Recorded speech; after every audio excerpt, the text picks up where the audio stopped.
Boa tarde, presidente. Boa tarde, colegas deputados e deputadas. Boa tarde, população que nos assiste pela TV Assembleia e nas galerias aqui da casa. Primeiro, os nazistas vieram buscar os comunistas. Mas como eu não era comunista, eu não fiz nada. Depois, vieram buscar os judeus. Mas como eu não sou judeu, eu nada fiz. Depois os nazistas vieram buscar os sindicalistas, mas como eu não era sindicalista, eu fiquei calado. Depois vieram buscar os católicos, mas como eu sou protestante, eu nada fiz. E agora vieram me buscar e não há ninguém para lutar por mim. Esse poema é do pastor evangélico Martin Niemöller, que foi vítima do nazismo. E eu lembro também uma frase de Martin Luther King, outro pastor evangélico, que dizia o seguinte: o que me preocupa não é o grito dos maus, mas o silêncio dos bons. Hoje, a Polícia Federal deflagrou a operação Contragolpe, onde descobriu que os fascistas bolsonaristas organizaram o assassinato do então candidato eleito Lula, do seu vice Alckmin e também do ministro Alexandre de Moraes. E é interessante que a operação era chamada Punhal Verde Amarelo. Isso lembra muito a Noite dos Punhais que os nazistas fizeram na Segunda Guerra Mundial. Para quem não sabe, o nazismo é uma vertente do fascismo. E para quem não sabe, Bolsonaro sempre flertou com essa pauta. E agora isso fica muito evidente. O fato é que um policial federal que fazia a segurança do então candidato eleito Lula passava informações para o grupo de operações especiais do Exército Brasileiro. E o objetivo desses 4 militares presos, que são os líderes dessa operação, era enforcar Alexandre de Moraes e executar Luiz Inácio Lula da Silva e também o seu vice Alckmin. E eu gostaria de entender por que os parlamentares que votaram e apoiaram Bolsonaro estão em silêncio. Esses são os critérios democráticos que nós vamos utilizar. Permitir com que atentados com lança-granadas, com lança-foguetes, com fuzis 762, com organização de eliminação de candidatos democraticamente eleitos e um ministro do STF, isso passa impune. Vão seguir defendendo anistia para um bando de criminosos e canalhas, covardes. E eu poderia pensar, e se tivesse dado certo o plano dos bolsonaristas fascistas? Eu estaria aqui falando aqui, junto aos outros deputados? E os demais deputados da direita estariam onde nesse momento?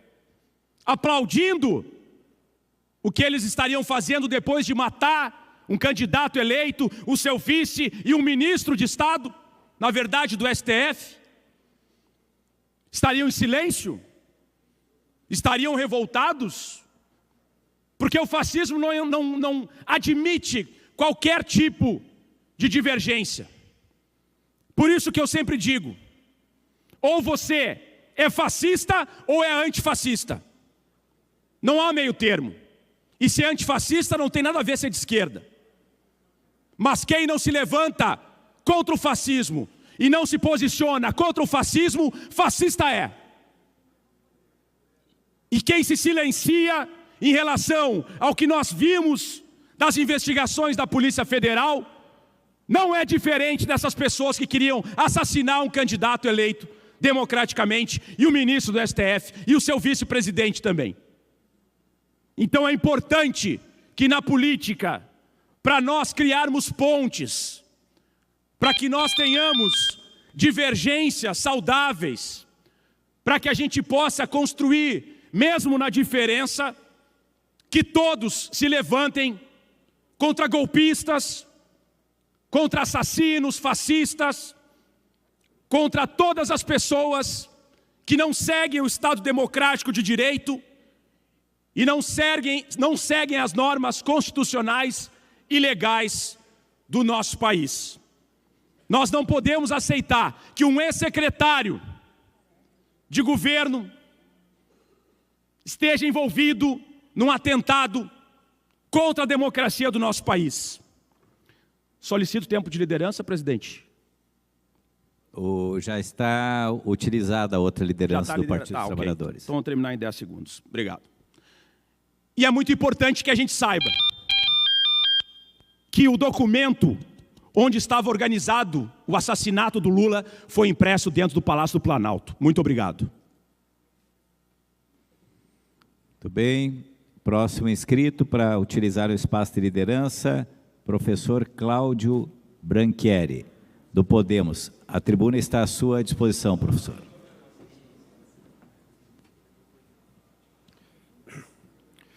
Obrigado, presidente. Primeiro eu vou pontuar uma coisa básica aqui, né? Bandido, o lugar dele é na cadeia. Pontou. Se planejava, se executou, bandido, o lugar dele é na cadeia. Corrupto, o lugar dele é na cadeia. Ladrão, o lugar dele é na cadeia. Nós defendemos isso sempre, para todos. No dia 6 de setembro, deputado Pazinho, de 2018, o então líder das pesquisas e candidato à presidência teve uma tentativa de assassinato. Vocês sabem como que a esquerda chama a tentativa de assassinato do então líder das pesquisas e futuro presidente do Brasil? Faqueada de fake. Fakeada. A tese do lobo solitário, aliás, Adélio Bispo tentou matar. 4 horas depois surgiram advogados de avião particular, sei lá de onde, ninguém sabe quem pagou, para evitar, obviamente, talvez, o depoimento de Adélio Bispo. E dali nasceu a ideia do lobo solitário, um maluco que tentou matar o então presidente baseado, não tem conspiração, não tem teoria, nada. E assim foi. Ninguém entrevistou, ninguém sabe a voz do Adélio Bispo, se a voz é grave, se ela é fina, se ele é gago, nada. Ninguém nunca ouviu Adélio Bispo. Quais eram as intenções? Não há conspiração, porque é de direita.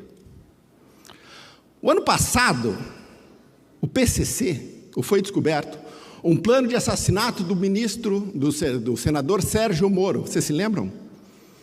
Por membros do PCC. Vocês sabem que o presidente Lula falou sobre a tentativa? Sobre a descoberta? Que era uma armação do Sérgio Moro. Indignação seletiva. Democracia é só quando os meus são ameaçados. Quando é do outro lado, pode matar, pode desumanizar, pode perseguir, pode prender sem o devido processo legal. Tudo é democracia para eles. Semana passada, dia 13, na quarta-feira, o presidente Lula recebeu para um happy hour, será que dá para chamar assim? Gilmar Mendes, Cristiano Zanin, Alexandre de Moraes, o chefe da Polícia Federal, Andrei, e o Goné, o procurador-geral da República.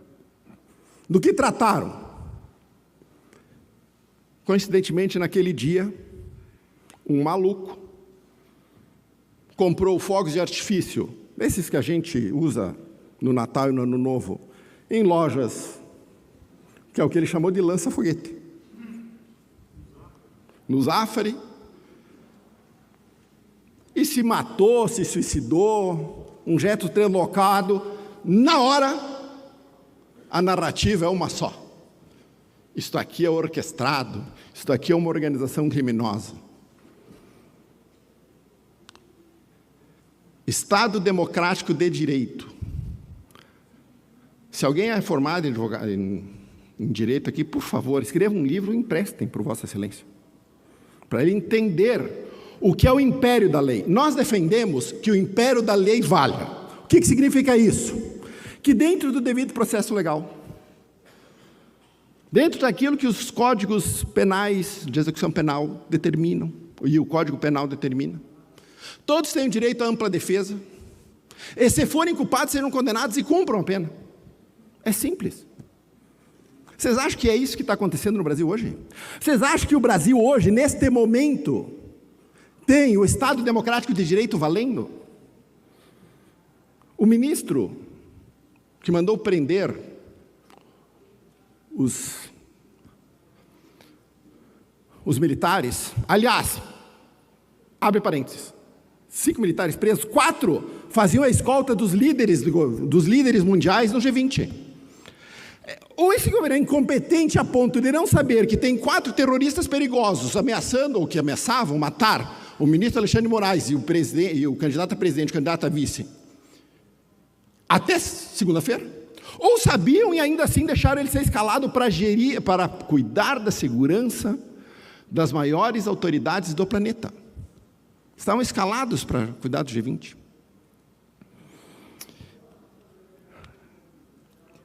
Mary Anastasia O'Grady, uma colunista do Wall Street Journal há 30 anos, escreveu uma coluna dizendo que a economia da América Latina e a democracia estão em decadência e de que Lula lidera essa tragédia rumo ao abismo como líder regional.